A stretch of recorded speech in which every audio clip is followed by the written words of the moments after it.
Welcome to Mrs chef kitchen. இன்றைக்கி நாம் ஒரு அன்பாக்சிங் வீடியோ தான் பார்க்க போகிறோம். என்னென்னா portable single burner gas stove பற்றி தான் பார்க்க போகிறோம். எப்படி யூஸ் பண்ணுறது, அதை எப்படி இன்ஸ்டால் பண்ணுறது அப்படிங்கிறத பற்றி பார்க்கலாம். இதை நாங்கள் அமேசான்லேருந்து தான் வாங்கினோம். இதை நாம் ரொம்ப ஈஸியாக கேரி பண்ணலாம். இன்டோரில் மட்டும் இல்லாமல் அவுட்டோரில் கூட எடுத்துகிட்டு போய் சமைக்கிற அளவுக்கு ரொம்ப லைட் வெயிட்டாக தான் இருக்கும். குக்கிங் சேனல் வச்சுருக்கவங்களுக்கு இது ரொம்பவுமே யூஸ்ஃபுல்லான ஒன்று. இதோட ப்ரைஸ் வந்து நான் வீடியோட எண்டில் சொல்கிறேன் எவ்வளோன்னு. அண்ட் இது கூடவே 4 சிலிண்டர்ஸ் வந்து கொடுத்துருக்காங்க. அது வந்து நம்ம தனியாக பே பண்ணி வாங்குற மாதிரி தான் இருக்குது.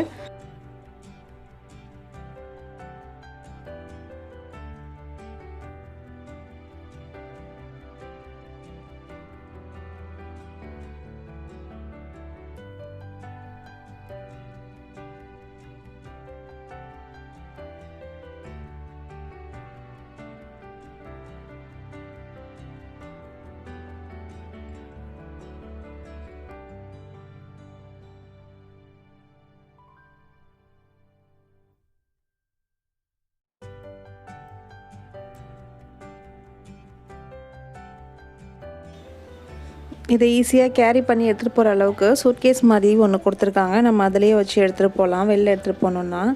அண்ட் ஓப்பன் பண்ண உடனே உள்ளே என்ன கொடுத்துருக்காங்கன்னா ஒரு மேனுவல் கிட் ஒன்று கொடுத்துருக்காங்க. அதில் என்னென்ன இன்ஸ்ட்ரக்ஷன் சொல்லியிருக்காங்கன்னா எப்படி நம்ம சிலிண்டரை ஃபிட் பண்ணுறது அண்ட் இதை எப்படி யூஸ் பண்ணுறது, எந்த மாதிரி இடத்துல எப்படி எப்படி யூஸ் பண்ணணும் அப்படின்ற மாதிரியான இன்ஸ்ட்ரக்ஷன்லாம் அதில் கொடுத்துருக்காங்க.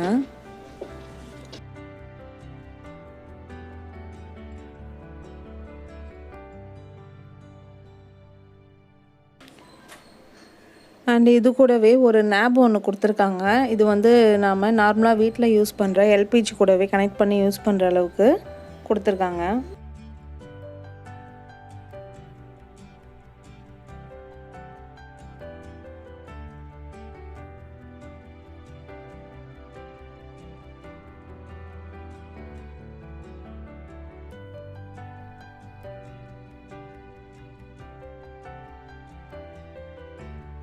அடுப்புலேயே ரைட் ஹேண்ட் சைடில் சிலிண்டர் ஃபிட் பண்ணுறதுக்கான ஒரு சின்ன ஹோல் மாதிரி வால் வச்சு கொடுத்துருக்காங்க.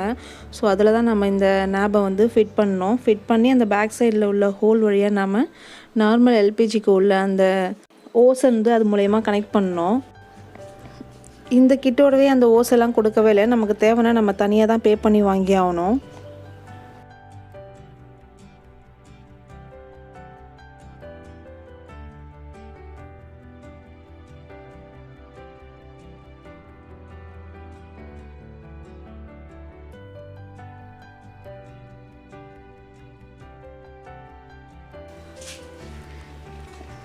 இந்த சிலிண்டர் தான் அது கூடவே கொடுத்துருக்காங்க. ஸோ இப்போ இதை நான் ஓப்பன் பண்ணி காட்டுறேன். இது வந்து 250 கிராம், இது ஒரு சிலிண்டர் வந்து 250 கிராம் அளவு இருக்குது. இது வந்து ஒரு 4 to 5 hours நம்ம வந்து கண்டினியூஸாக யூஸ் பண்ணலாம்.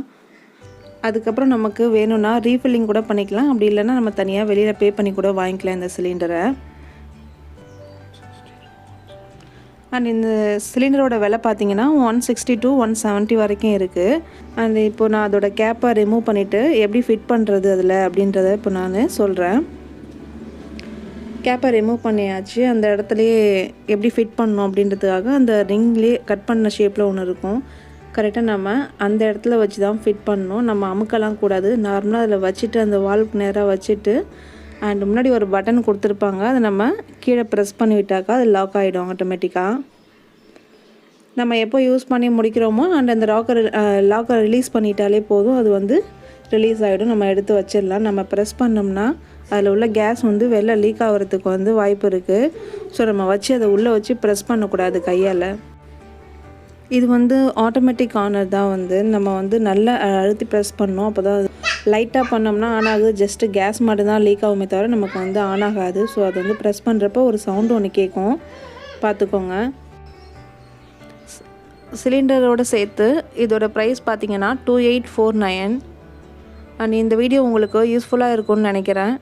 இந்த வீடியோ பிடிச்சிருந்தா லைக் பண்ணுங்கள், ஷேர் பண்ணுங்கள், மறக்காமல் என்னோடய சேனலை சப்ஸ்கிரைப் பண்ணுங்கள். தேங்க்யூ.